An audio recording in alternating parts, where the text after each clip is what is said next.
Teman-teman, pernah nggak kamu membayangkan seandainya kamu harus memilih antara anakmu atau imanmu, mana yang akan kamu pilih? Mungkin ini akan menjadi pilihan yang berat ya. Ya, sahabat Jalan Kristus. Kembali lagi dengan saya, Pendeta Wahyu Siregar, yang akan bercerita bagi kita seputar cerita iman inspirasi melalui kisah-kisah heroik dan menggetarkan iman kita. Kisah ini bukan untuk sekedar kita dengar, tapi juga bisa menjadi role model kehidupan dan inspirasi bagi kita ketika berjalan di jalan Kristus.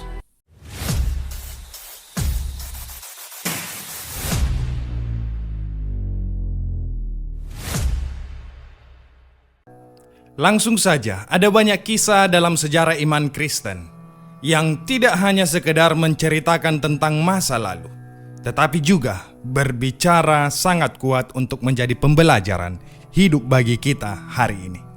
Dan cerita yang ingin saya bagikan kali ini adalah salah satunya kisah tentang seorang perempuan. Dia bukanlah seorang ratu. Dia bukan seorang pemimpin yang besar, bukan juga orang yang terkenal di zamannya. Dia hanya seorang ibu. Tapi keputusan yang dia ambil menggema sampai ribuan tahun kemudian. Siapa dia? Siapa namanya? Namanya Perpetua. Mungkin nama ini sedikit asing bagi kita, karena ini tidak tercatat secara langsung di dalam Alkitab. Tetapi kehidupan seorang Perpetua adalah cerita yang sudah lama, yang mungkin tidak akan pernah menua jika diceritakan ulang. Dan bagi kamu yang belum pernah mendengarkan cerita ini, mari simak cerita ini sampai selesai. Jangan buru-buru di skip. Siapa tahu cerita ini menginspirasi kamu.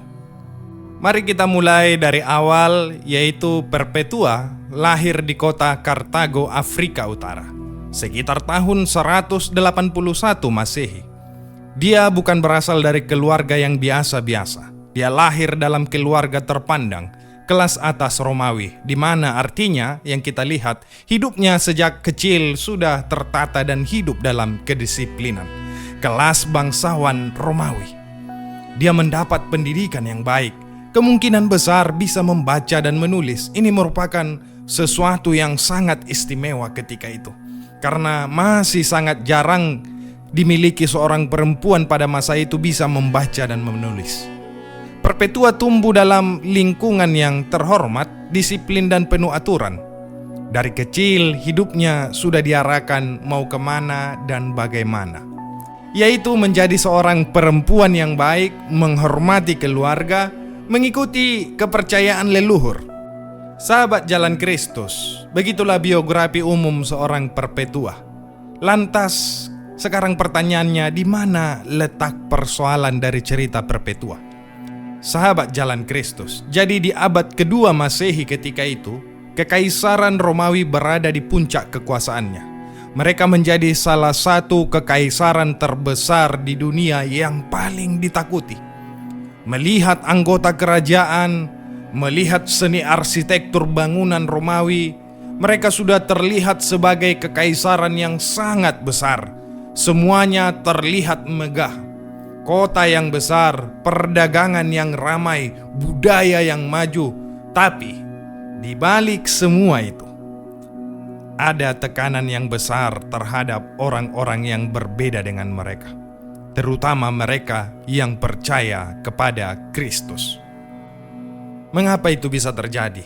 Karena kekaisaran hanya memberikan satu kepercayaan bagi rakyatnya, yaitu kepada dewa-dewa Romawi, termasuk kepada kaisar yang dianggap sebagai dewa.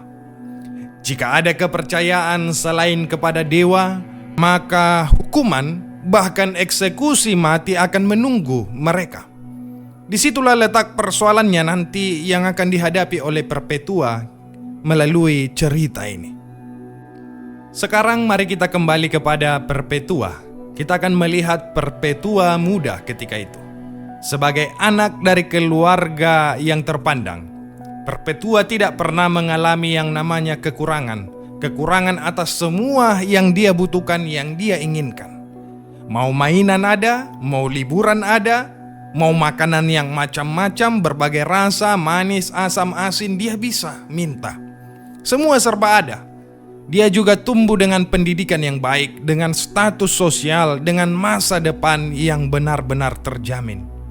Dia belajar menghormati ayahnya, belajar mengikuti tradisi, belajar hidup sesuai harapan yang telah diberikan kedua orang tuanya kepada dia.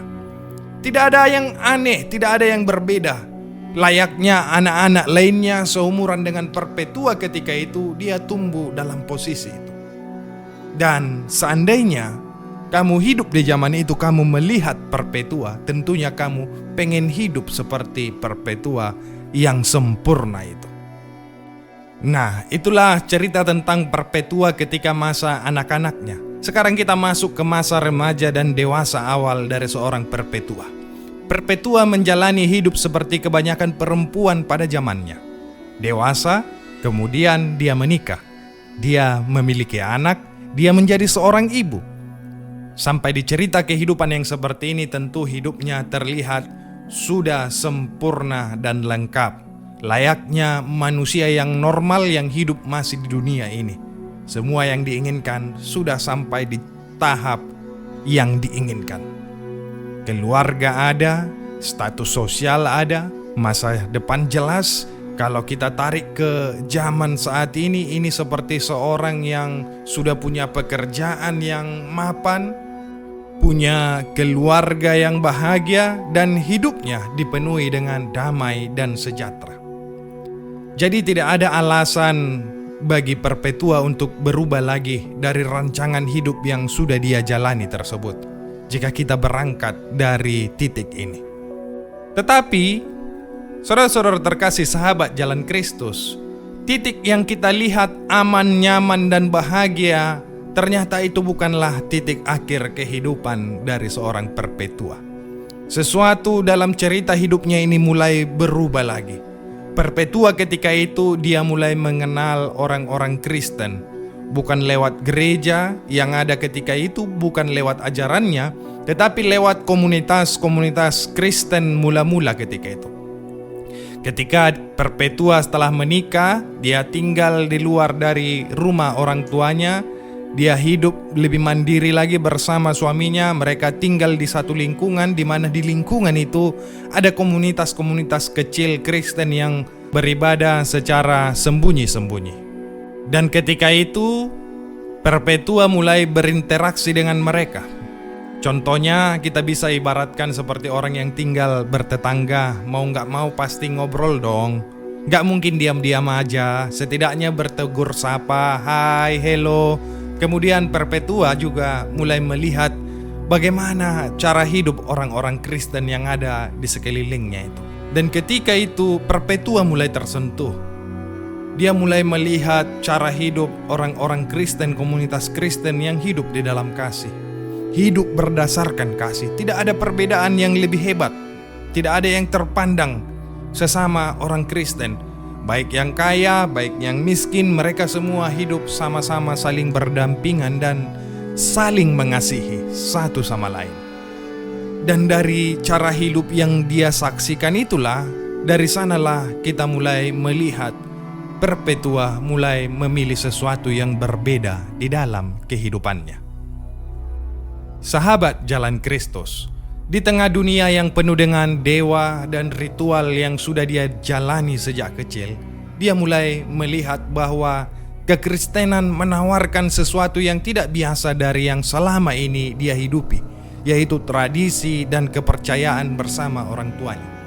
Bahwa di dalam kekristenan itu ada kasih tanpa syarat, ada pengampunan, ada harapan hidup yang lebih dari sekedar hidup di dunia ini. Bukan sekadar aturan seperti yang selama ini dia jalani, tetapi hubungan, ikatan yang kuat. Dan bagi banyak orang waktu itu sangat menggugah hati, termasuk bagi Perpetua. Dan selanjutnya sahabat Jalan Kristus, ketika Perpetua memutuskan hidupnya untuk mengikuti Jalan Kristus, keputusan yang dia ambil ini tidaklah keputusan yang sederhana. Karena begitu dia mulai percaya kepada Yesus, sebenarnya dia juga sudah tahu dan mengetahui risiko apa yang akan dia terima di dalam hidupnya nantinya. Dan keputusan itu tentu tidak hanya akan berdampak kepada dirinya sendiri. Keputusan ini akan berdampak kepada orang-orang yang ada di sekelilingnya, orang-orang terdekatnya. Bahkan diceritakan bahwa ayah dari Perpetua ini sebenarnya sangat mencintai putrinya. Ayahnya menolak keras keputusan Perpetua, bukan karena dia membenci Perpetua yang menjadi mengikuti Kristus, tetapi lebih kepada memikirkan apa yang akan dihadapi oleh Perpetua nantinya ketika Kekaisaran Romawi mengetahui bahwa salah seorang putri dari orang yang terpandang dari kekaisaran telah memilih mengikut Kristus, meninggalkan dewa-dewa mereka. Di saat itu diceritakan bahwa ayahnya datang menemui Perpetua dan memohon kepada Perpetua, dan isi dari permohonannya itu ayahnya mengatakan demikian, sahabat Jalan Kristus, "Perpetua, kasihanilah aku, kasihanilah anakmu, tinggalkan imanmu itu." Bayangkan sahabat Jalan Kristus, situasi itu seandainya kita berada di tempat itu menyaksikan momen yang paling haru ini. Ini bukan sekedar perdebatan agama. Ini adalah cinta seorang ayah, tanggung jawab seorang ibu, tekanan dari keluarga, dan di tengah itu semua Perpetua harus memilih salah satunya. Ada juga satu momen yang digambarkan sangat kuat ketika ayahnya memohon agar dia meninggalkan Kristus. Di momen itu Perpetua melihat sebuah bejana yang terletak di atas meja. Perpetua berkata kepada ayahnya, "Apakah bejana ini bisa disebut selain apa adanya?" Kira-kira itu yang ditanyakan Perpetua jika kita lihat dari bahasa aslinya. Dan ayahnya pun menjawab dengan sedikit bingung, dan ayahnya mengatakan tidak. Lalu Perpetua kembali berkata kepada ayahnya, "Aku juga tidak bisa disebut apapun selain seorang Kristen." Sahabat Jalan Kristus, sepintas kita mendengarkan percakapan ini mungkin terdengar biasa-biasa saja, tidak ada makna yang begitu mendalam. Tetapi coba bayangkan, yang namanya bejana mau diletakkan dimanapun dan didapat dari manapun, tentu namanya tetaplah bejana. Itu tidak bisa tertukar. Jadi Perpetua sebenarnya sedang menggambarkan sesuatu tentang identitas kehidupan. Perpetua yang sekarang tetaplah Perpetua, bukan pilihan untuk memilih ini atau memilih itu. Kekristenan yang dia pegang saat ini telah menjadi identitas baru dalam hidupnya dan tidak mungkin tertukar lagi. Sekalipun ditempatkan di dalam penjara, bahkan harus menghadapi kematian, sederhana tapi dalam, ibu bapak saudara-saudara terkasih. Itu bukan emosi sesaat. Itu adalah keputusan iman dan hidup yang dipilih oleh seorang Perpetua. Cerita ini kemudian berlanjut lagi. Perpetua pun ditangkap bersama beberapa orang Kristen lainnya, dimasukkan dalam penjara. Alasannya jelas, yaitu karena mereka menolak menyangkal iman mereka. Mereka tidak melakukan kejahatan, tidaklah orang yang mencuri, tidaklah orang yang membunuh. Tetapi bagi Kaisar Romawi ketika itu, mereka dianggap berbahaya, dapat mengganggu stabilitas politik di masa itu. Kalau kita gambarkan di masa saat ini, ibaratnya Perpetua dianggap sebagai teroris lainnya yang dapat mengganggu keamanan bangsa. Sahabat Jalan Kristus, jadi ada satu cerita menarik dan haru ketika Perpetua di dalam penjara.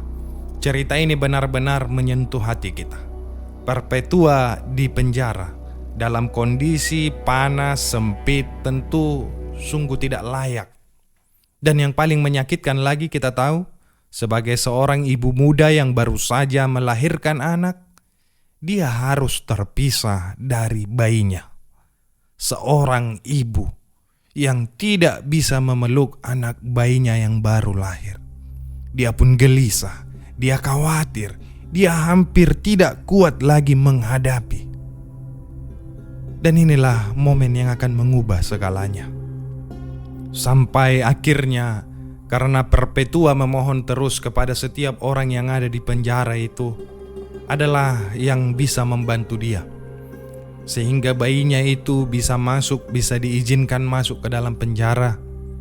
Dan saat itu terjadi, kita tahu saudara-saudara terkasih, Perpetua berkata bahwa penjara itu seketika terasa seperti istana baginya, karena anaknya ada bersamanya di dalam pelukannya dan memberikan ASih kepada bayinya, kasih sayang yang terakhir yang bisa dia berikan kepada bayi kecilnya. Tapi dengan berat hati saya akan melanjutkan cerita ini. Cerita bahagia yang kita dengarkan tadi, haru itu tidak berlangsung lama. Hari eksekusi pun semakin dekat bagi Perpetua. Dan sekali lagi, dia harus memilih bukan hanya hidup atau mati, tapi masa depan anaknya yang mungkin akan tumbuh tanpa kasih sayang dari seorang ibu, dampingan dari seorang ibu, atau memilih imannya.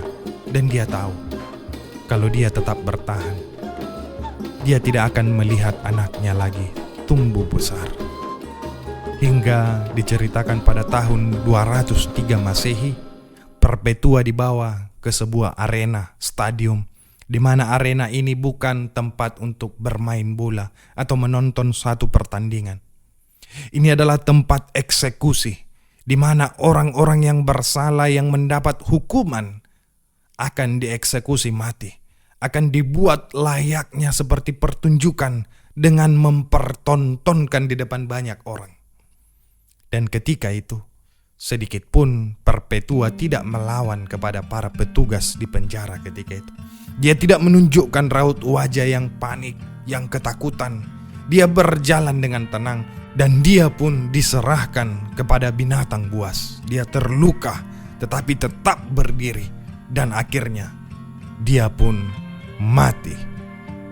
Dan pasca kematian Perpetua sebagai martir yang mempertahankan imannya, tidak ada catatan pasti tentang anaknya. Kemungkinan besar diasuh oleh keluarganya, tumbuh tanpa kasih sayang ibunya. Sahabat Jalan Kristus, sekarang mari kita berhenti sejenak dari cerita Perpetua. Jikalau ada yang sedih atau meneteskan air mata, sekarang waktunya untuk kita menyekah air mata kita. Dan mari kita merefleksikan cerita yang dialami oleh Perpetua ini. Kita saat ini mungkin ibu bapak saudara-saudara terkasih tidak hidup di zaman seperti yang dirasakan oleh Perpetua lagi. Tidak ada arena tempat orang-orang dieksekusi dan dibuat bagaikan tontonan. Tidak ada hukuman mati karena iman. Tetapi apakah tantangan dan tekanan terhadap memeluk iman, kepercayaan itu benar-benar sudah tidak ada lagi di zaman ini? Sahabat Jalan Kristus, mungkin hari-hari ini bentuknya akan sedikit berbeda. Ada bentuk penolakan pendirian rumah ibadah. Bahkan memang masih saja ada berita kita temukan tentang masalah intoleransi di tengah-tengah bangsa dan negara kita. Persekusi, bahkan yang lebih personal lagi. Karena tekanan ekonomi, orang bisa saja meninggalkan imannya. Karena tekanan sosial, biar cepat naik pangkat, orang bisa saja meninggalkan imannya. Keinginan hidup yang lebih instan, jalan pintas yang terlihat mudah dan tanpa sadar. Banyak orang kehilangan arah hidup dan iman karena tuntutan-tuntutan ini. Sahabat Jalan Kristus, kisah Perpetua mengajarkan satu hal bagi kita, bahwa iman bukan hanya tentang percaya saat kita merasa nyaman-nyaman saja, tetapi bagaimana tetap berdiri saat semuanya dipertaruhkan. Kita lihat Perpetua, dia sudah lengkap sebelumnya, sudah sempurna hidupnya.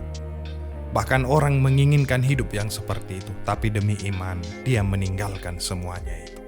Dia bukanlah orang yang sempurna, dia seorang ibu, dia seorang anak, tetapi juga seorang manusia, sama seperti kita. Tapi dia mau membuat satu keputusan yang besar, yang mengubah cara kita melihat hidup dan dunia saat ini. Seandainya kamu ada di posisi itu, di posisi perpetua, apa yang akan kamu pilih sekarang? Tulis di komentar, menurut kamu, apa yang paling membuat orang hari-hari ini kehilangan arah hidup? Dan kalau cerita ini berbicara ke dalam hidupmu, jangan lupa share ke orang-orang yang kamu sayangi, sahabat-sahabat dan keluarga kita.